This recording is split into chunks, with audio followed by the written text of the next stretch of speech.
a sneak peek into my life and, why I became a birth doula. So I have three amazing children, and actually the birth of my second son is what really ignited my doula career. So I lived in the Washington, D.C. area, and when I had my first, and I knew that I could not ask my mom to fly out and be with me for like a month or two, because we just don't know like when I'm gonna have a baby or whatever. And so I hired a birth doula, and thank goodness I did, because my first birth, he was 10 days late. And it was an insanely fast birth. My first birth was 4 hours and 15 minutes from very start. Like, my water broke. That was my first sign of labor. And then 4 hours and 15 minutes later, I was holding our precious little baby boy. And I was like, what happened? Where am I? I've been dreaming. So my birth doula like really carried me through this birth. And it was a great experience. And then my second birth, I thought, oh, I've had a baby before. I have such fast, easy births. This is going to be no problem. Let's save ourselves some money and let's not hire a birth doula. And my friends, my second son, bless his heart, came 5 weeks early. And in fact, Colin and I literally fought over going to the hospital that morning, because I was like, I'm fine, and nothing's like, I have a midwife appointment in a couple of days, like whatever. And I begrudgingly went to the hospital, only to be told that I was 8 centimeters and I was gonna have a baby. And oops, we already gave you medication to stop your labor. So, you're gonna feel fine. And then it's gonna be like you got hit by a truck and you're having a baby. I didn't have a doula. I wasn't allowed to get up and go to the bathroom by myself. I wasn't even allowed to get out of bed. I was told that I had to lay in bed the whole time. I had to be monitored the whole time. Literally, if I wanted to do anything, I had to page my nurse.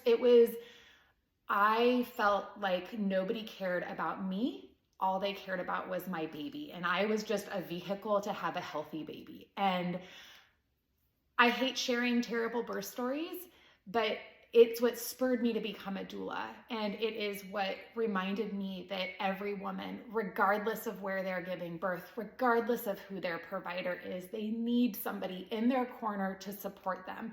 Because what I can tell you with certainty is that if I had a doula that I could have called when I found out I was 8 centimeters and about to have a baby, is that she would have come in and she would have been in the room, and I would have been allowed to go to the bathroom, because she was there to make sure that I wasn't going to accidentally have a baby on the toilet, or whatever it may be. I would have been able to get out of bed because she was there watching me, and she was there making sure that I was okay.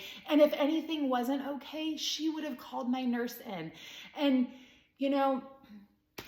hiring a birth doula is not just about having an unmedicated birth. It is about having someone in your corner that is going to have eyes on you and has your best interest at heart, and really is there to support you unconditionally. So after that birth, I decided that I was going to become a birth doula, and it was a pivotal year for me. I was supposed to, I had graduated from college, and I was going to go back to school and do the accelerated nursing degree. And I decided, instead of becoming a nurse, I was going to become a birth doula. So that is why a lot of births that I attend, providers and nurses alike, think that I'm a nurse. And no, I just went through parts of nursing school. But ultimately, I decided that I wanted to have the hands-on support, and I wanted to not have a hospital or a doctor dictating how I could support a client, that I wanted to be able to freely support them. So that's how I became a birth doula, and I would love the opportunity to, discuss your birth and, your goals and wishes. And really, if you've had a rough birth experience, like, I'm here to hear that too, because it's not easy. So anyhow, friends,